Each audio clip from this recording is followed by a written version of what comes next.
Bienvenidos al debate en Razón de Estado. Buenas noches. Hoy vamos a seguir hablando sobre la pandemia y la vacunación, cómo va avanzando en Guatemala y también qué características tienen estas nuevas cepas que se han anunciado que tenemos ya presentes en el país. Para eso pues tenemos a dos expertos. La primera es Gabriela Asturias. Ella es estudiante de medicina en la Universidad de Stanford, licenciada en ciencias con especialidad en neurociencia de la Universidad de Duke.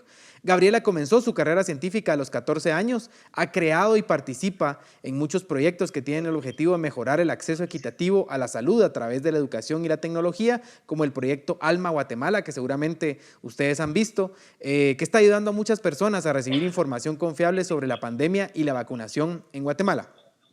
Además, tenemos al doctor Ángel Estuardo Higueros. Él es médico y cirujano con especialidad en pediatría, investigador clínico y jefe del servicio de urgencias del Hospital Infantil de Infectología y Rehabilitación. Además, es docente universitario. Doctor Higueros y licenciada Asturias, bienvenidos a Razón de Estado. Gracias por participar con nosotros. Vamos a arrancar con la primera pregunta a la licenciada Asturias. Gabriela, el pasado 20 de agosto se confirmó en Guatemala la presencia de la variante Lambda, además de varios casos de la variante Delta y Gamma también. ¿Qué sabemos de estas variantes del virus y qué efectos podrían tener para el país? Los virus normalmente pueden cambiar constantemente a través de la mutación. Y eso es lo que hemos visto a través de la pandemia con el SARS-CoV-2, que es el virus que causa la COVID-19. Hemos visto que algunas de las mutaciones son alfa, gamma, beta, delta y lambda.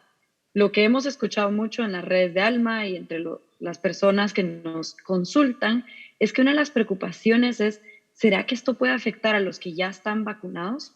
Si me vacuno, ¿me voy a proteger de esta variante?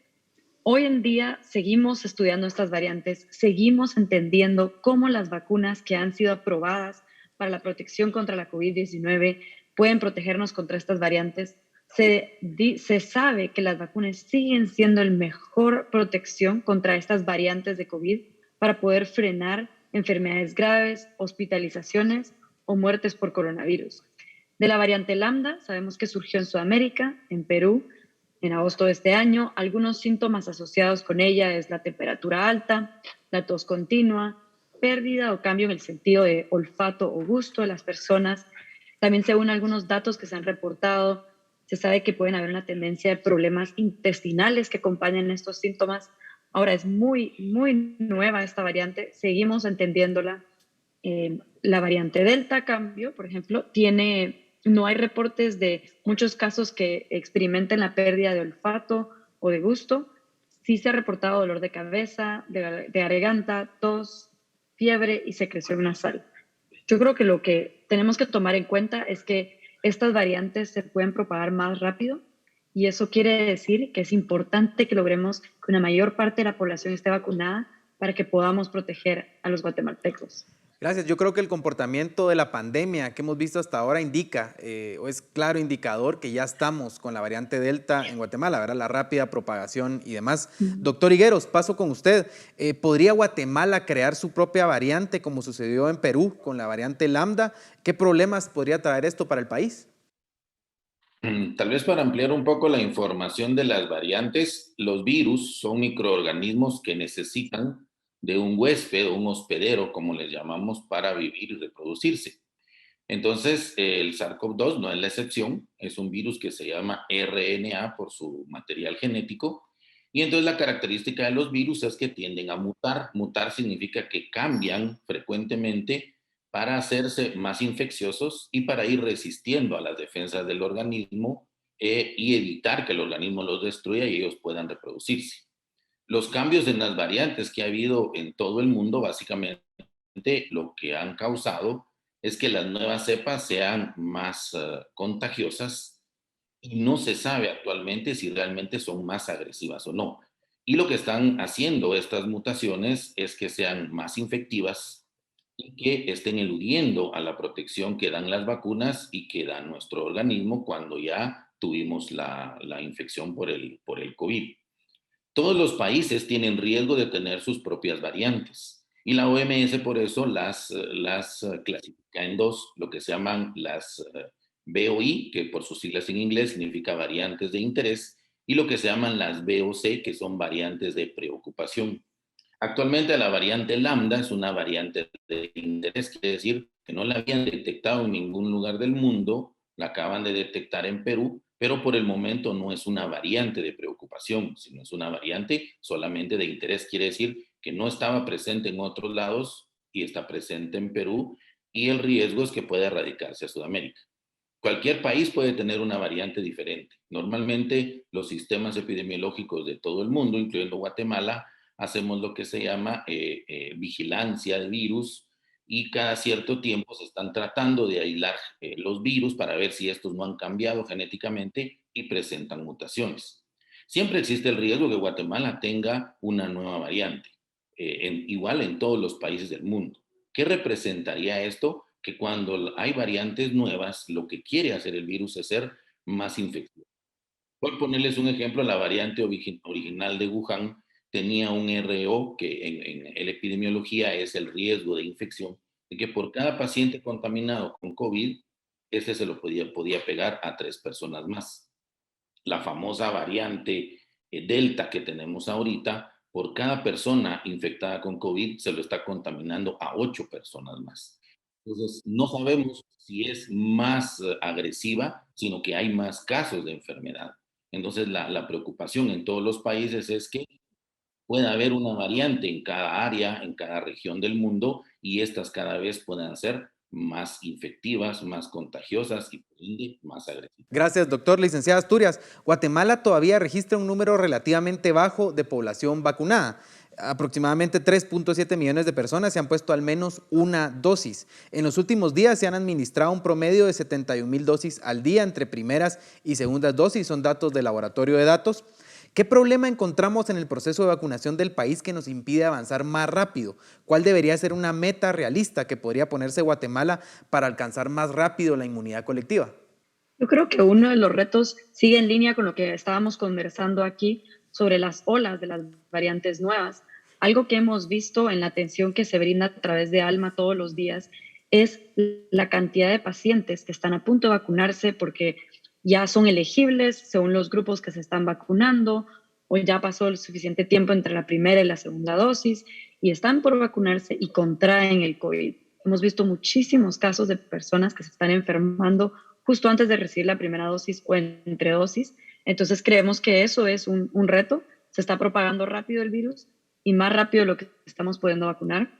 Otro de los retos que yo veo es el tema de las comunidades indígenas.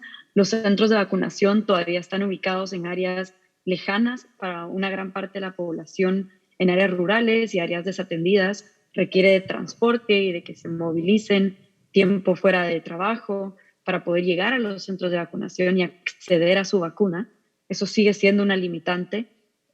Yo creo que también las barreras de lenguaje y de acceso a información han causado que muchas poblaciones opten por no vacunarse. Todavía vemos un gran problema de desinformación. Sé que hay esfuerzos que están tratando de poder informar y espacios como este que se abren en el país para poder compartir con otros cómo es que funciona el virus y que así puedan ellos ir tomando su decisión sobre la vacunación.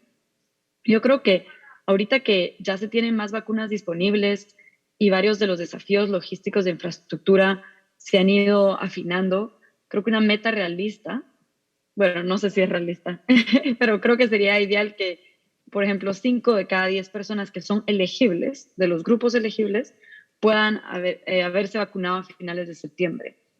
Eso creo que sería algo ideal, pero va a depender mucho de apoyar, como dije, a estas comunidades en áreas rurales y sitios alejados de los centros de vacunación. Gracias. Doctor Higueros, sabemos que los hospitales ya están en una situación crítica. Hoy decía el director del Hospital Roosevelt que ya no tienen espacio para atender la emergencia por el virus. ¿Qué ha podido observar usted en los hospitales en los que trabaja? ¿Cuál es la situación actual? ¿Estamos llegando ya a un punto crítico o se puede poner mucho peor esto? Yo creo que ya estamos en un punto crítico. Los hospitales grandes, como el Roosevelt y el San Juan de Dios, tienen un 100% de ocupación de áreas de COVID. Los hospitales específicos para COVID, como Villanueva y el Parque de la Industria, tienen más del 100% de ocupación para pacientes. Y algunos hospitales, como el Pedro de Betancur, el día de ayer hizo un comunicado donde el área de COVID la tienen desbordada. Como Esta variante es más infecciosa. Lo que estamos viendo es que se están enfermando grupos familiares completos. Es decir, en las olas anteriores se enfermaba una o dos personas del núcleo familiar. Actualmente se están enfermando casi todos. Los hospitales están desbordados, ya no hay espacio para más pacientes y creo que ningún sistema de salud del mundo está preparado para esto. Nosotros tuvimos tiempo para prepararnos un poco más, pero lamentablemente se ha sobrepasado la capacidad de atención. Los hospitales están llenos, no hay espacio, incluso muchos sanatorios privados están llenos de áreas de COVID y en el hospital donde yo trabajo, que no teníamos niños con COVID, ya estamos teniendo. No a un grado de desbordamiento, pero ya tenemos casos de COVID en niños cuando antes teníamos. Entonces, el mensaje a la población es que se cuide, que evite reuniones familiares, que evite reuniones sociales, porque ahí es donde están los focos de contaminación y los hospitales ya no dan abasto con los pacientes que les están llegando. Y a eso voy con la siguiente pregunta, licenciada Asturias. Algunas proyecciones hablan que Guatemala va a llegar a 20,000 muertes por COVID en octubre, duplicando el dato de 10,000 que teníamos en marzo. Y que estaremos en un promedio de casos al día mucho más alto que el que tenemos actualmente, de casi 5,000 diarios. ¿Qué posibles salidas tendría Guatemala para aliviar esta situación? ¿Hay algo que podamos hacer para evitar caer en una situación mucho más grave? Concuerdo con el doctor Higueros que hay que recordarnos otra vez de las medidas de precaución que estábamos siguiendo al inicio de la pandemia. Evitar reuniones sociales, evitar salir de casa cuando no es esencial. Yo creo que, como él decía, estas variantes son más contagiosas. Se están viendo varios familiares contagiados y ahora se suma que hay más casos pediátricos. Entonces, no solo es evitar salir de casa y de cuidarse del contagio por otras personas, pero también en la misma casa, cuando vemos que algún familiar empieza a desarrollar esos síntomas que ya conocemos, porque hemos venido escuchando este tipo de síntomas por todo este año, recordarnos que puede ser COVID y que al momento de que uno de nuestros familiares empiece a manifestar algún síntoma, que esa persona, a la medida que sea posible, claro, se aísle de los demás para evitar esa propagación del virus entre familias. Yo creo que a veces es difícil porque no siempre se empieza con un síntoma y uno puede ser asintomático, pero a la medida de que podamos ir identificando esto y prevenir exponernos al virus, es muy importante para poder reducir el contagio. Lo otro es estar muy atentos a nuestro turno de vacunación, qué grupos ya están aprobados para recibir su vacuna, estar al día, estar registrados, dar seguimiento. Y yo creo que eso es muy importante porque entre más personas nos vacunemos, más vamos a poder proteger los unos a los otros contra la infección del COVID. Gracias, Gabriela. Importante dato ese. Recuerden que ya está abierta la fase de vacunación para mayores de 25 años, así que ya se pueden inscribir muchas más personas. Doctor Higueros, hablemos un poco sobre las vacunas. Sabemos que Pfizer ya recibió la aprobación oficial y con esto deja de ser una vacuna experimental. ¿Esto qué significa, doctor? ¿Son estas buenas noticias para el mundo? Yo creo que son más buenas noticias para los escépticos que para el mundo. Para el mundo siempre han sido buenas noticias las vacunas. Y quitemos el término vacuna experimental. Las vacunas, lo único que pasó en esta situación del COVID es que recibieron una aprobación de emergencia. Una aprobación de emergencia es que todos los procesos que antes se daban por partes o separados, ahora se dieron en conjunto. Y ahora con la aprobación oficial de Pfizer significa que la vacuna ya no recibió una autorización de emergencia, sino recibió una autorización normal con todos los requisitos y todos los protocolos que se necesitan para dicha aprobación. Esto lo único que confirma es que las vacunas son efectivas, que las vacunas son eficientes y que las vacunas son seguras. La única forma de vencer a esta enfermedad es vacunándonos. Y ya nos hemos dado cuenta que no son vacunas experimentales, solo tuvieron una aprobación de emergencia y cada vez, aparte de Pfizer, luego las otras vacunas van a ir recibiendo su aprobación convencional. Y eso es excelente noticia. Además, ya en Guatemala contamos con un lote de Pfizer gracias a una donación del gobierno de los Estados Unidos. Licenciada Asturias, tenemos un problema de gente que todavía desconfía de las vacunas. En Guatemala es un tema bastante común. ¿Qué podemos decirles desde estos espacios para animarles a vacunarse y darles seguridad sobre las vacunas? ¿Qué puede hacer el gobierno para animar a la gente a vacunarse ahora que tenemos, digamos, disponibilidad de vacunas? Con el equipo de ALMA y el esfuerzo de vacunasgt.com hemos identificado varios retos a la comunicación de la vacunación y lo vemos a través de todas las preguntas que nos entran literalmente cada minuto, todos los días. Hemos visto que hay muchísima incertidumbre con las variantes y me encanta que tuvimos el espacio para platicarlo hoy, aunque sea brevemente. También uno de los retos es que la información y evidencia científica cambia constantemente, salen nuevas noticias, esto causa confusión y no saben cómo interpretarlo. También hemos visto que hay barreras de lenguaje que se enfrentan en el país y a veces no se tiene acceso a toda la información saliente. Entonces, considerando estos retos, para resumir, propongo dos cosas concretas. Una es que las campañas de comunicación deben ser integrales. Vivimos en un país con comunidades indígenas, con cosmovisiones pluralistas de la salud y tenemos que tomar eso en cuenta. Tenemos que entender que la comunicación se debe llevar a cabo también en canales distintos, que respeten las costumbres y las tradiciones de nuestros guatemaltecos. Por ejemplo, WhatsApp, Facebook, son muy efectivos para comunicarse con las otras personas en áreas rurales y desatendidas. No siempre los mismos medios tradicionales son los que todos ven en el país. Creo que es muy importante que se tome en cuenta estos diferentes medios y qué es lo que está viendo las personas y qué es lo que usan para informarse, para tener una estrategia de comunicación integral. También algo que hemos visto es que hay muchos países que iniciaron una campaña de incentivos.